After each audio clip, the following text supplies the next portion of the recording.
estamos como cada semana en Revista de Medio Oriente hablando con Masa Gabriel. ¿Qué tal? Muy bien, Alejandro, ¿cómo estáis? Muy bien, hablamos hoy aquí en esta sección, este programa dedicado a los medios de comunicación y al análisis de lo que se publica y de lo que no se publica en relación especialmente a Israel, del rabino que ha sido asesinado. Hoy lo comentábamos aquí en Radio Sefarad en las noticias, pero, por ejemplo, tenemos ausencia de esta noticia en medios tan importantes como El País. Sí, es sorprendente. La agencia EFE sí se ha hecho eco de ella. O sea que básicamente lo que es la agencia más importante en lengua española, que es la que distribuye las noticias y que entrega noticias a todos los medios, sí se ha hecho eco. Con lo cual no es que no hayan tenido la posibilidad de informar, pero no interesa, no entra dentro de la agenda a la que estamos acostumbrados, que es la que todo lo que sea anti-israelí, todo lo que pueda ser utilizado en contra de Israel. En este caso es un rabino que es asesinado y no hay cabida. Y es sorprendente porque uno podría pensar, bueno, no siempre se tiene que informar de todo lo que pasa en otros países. Y hasta ahí estamos de acuerdo. Un asesinato en un país, en otro país, pues no nos informan de los asesinatos en todas partes. Es verdad.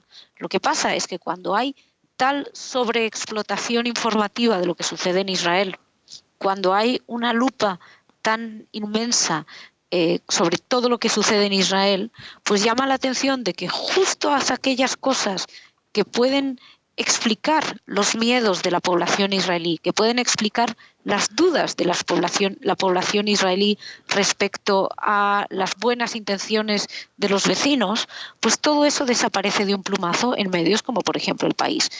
No es la primera vez que víctimas mortales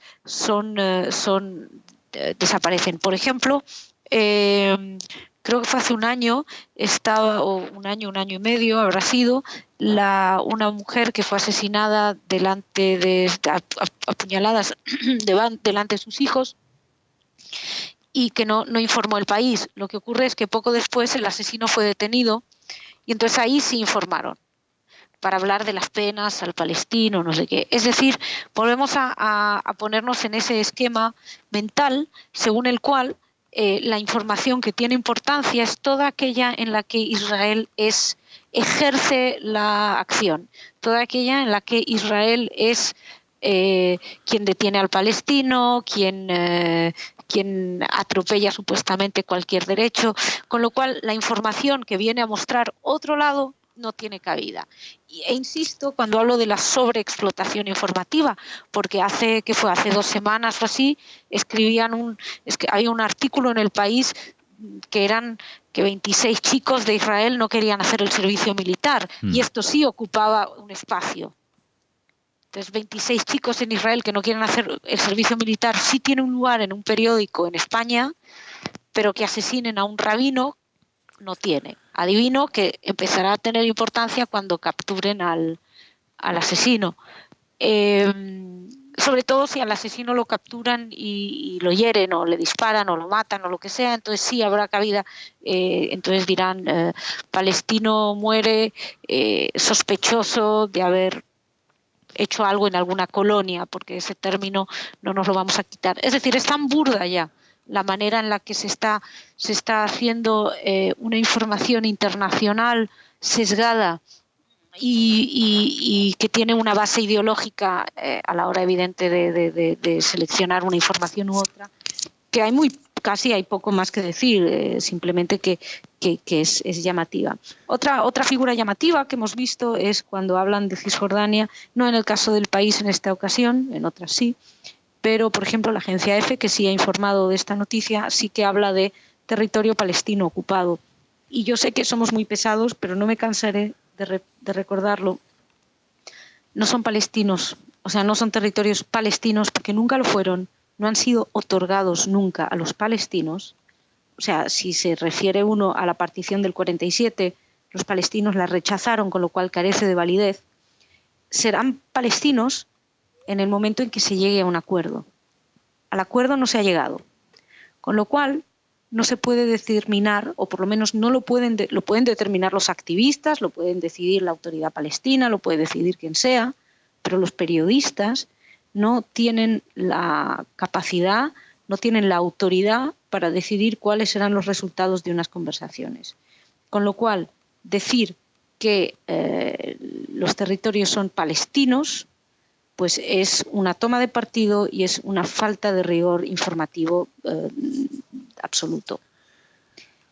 Se puede decir entonces que aquí tenemos dos errores, ¿no?, para comenzar el año en este programa.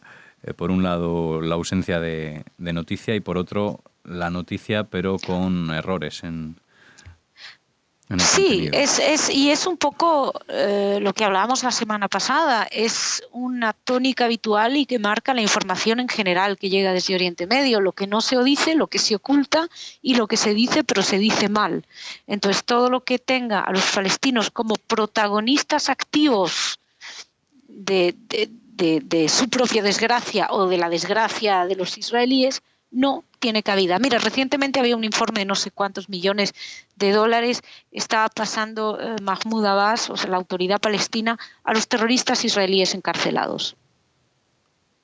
Eso no ha salido en los medios en español. No importa. Es decir, nos hablan de una crisis económica, crisis terrible en la autoridad palestina, pero eso lo recibimos a diario. Pero en ningún momento nos cuentan que el dinero, que por cierto gran parte viene de las arcas europeas, se entrega a terroristas condenados en las cárceles israelíes por haber atentado, por haber asesinado o haberlo intentado. ¿Y eso a nadie le importa? Eso no importa. Esa información no tiene cabida, no ha lugar nada que pueda manchar mínimamente una imagen que se quiere idílica de los líderes palestinos tiene cabida. Entonces, claro, es muy difícil cuando te estás debatiendo con la gente y te das cuenta que gran parte del problema viene de la absoluta carencia de información. Entonces, hay unas élites activistas que tienen la llave de la información que se transmite y son los que deciden lo que la gente va a saber.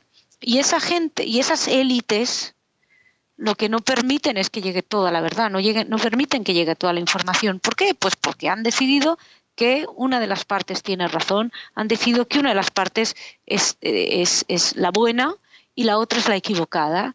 Y entonces es de una tristeza tremenda y desde un punto de vista periodístico es de una nulidad llamativa. Uh-huh. Nos querías hablar precisamente de la autoridad palestina, en torno a 350 millones de dólares. Justamente, lo que hablábamos, sí es eso, del dinero que habían entregado a los periodistas, a los presos en las cárceles israelíes por atentar. En función de los atentados, de los logros, son mayores o menores los sueldos, es decir, cobran un sueldo. Un joven palestino que no sabe qué hacer, sale a la calle, apuñala a un israelí, lo meten en la cárcel y tiene un sueldo. Y ese sueldo lo paga la autoridad palestina. Es decir, estamos hablando de la incitación, del fomento del odio, de los sueldos a los asesinos, y eso lo paga la Unión Europea, lo paga la comunidad internacional con todas las ayudas que llegan. Cuando vemos que se quejan de la situación en la Franja de Gaza, que es una de las zonas donde más dinero se envía y que lamentablemente sufren un montón de carencias, entre otras cosas, por ejemplo, con la electricidad, porque la autoridad palestina dejó de pagar la electricidad, incluso pidió que les fuera cortada, por motivos internos entre las luchas entre Fatah y Hamás. Pero esto no nos llega. Y nadie se pregunta, si tienen tantas carencias, ¿cómo es que tienen dinero para construir esos túneles subterráneos? Porque fomentar y mantener la industria del odio y de la violencia contra Israel está resultando más rentable. Sobre todo cuando cuentas con tu claque europea, con una serie de palmeros, sobre todo mediáticos, que cierran los ojos y que deciden no informar de eso porque no coincide con la agenda o con unos prejuicios que con los que llegan y que no van a permitir que una realidad se la tire para abajo. Una última pregunta en torno a esto. No sé quién consideras que debería gestionar este dinero que llega a la autoridad para que no se desvíen esos fondos al terrorismo. No tengo ni idea, no sé cómo funciona el control de esa gestión. Es sabido que se hace. Yo creo que el problema, no sé. Por ejemplo, se está hablando de que Estados Unidos va a cortar la financiación a organismos como dependientes de la ONU. Incluso, por ejemplo, la UNRWA, que decía que había, no recuerdo las cifras exactas de refugiados en Líbano, resultado que tras una investigación son llamativamente menos de los que mantenían. Es decir, son fábricas de sacar dinero para mantener un conflicto. Entonces, ¿quién decide cómo gestionar ese dinero?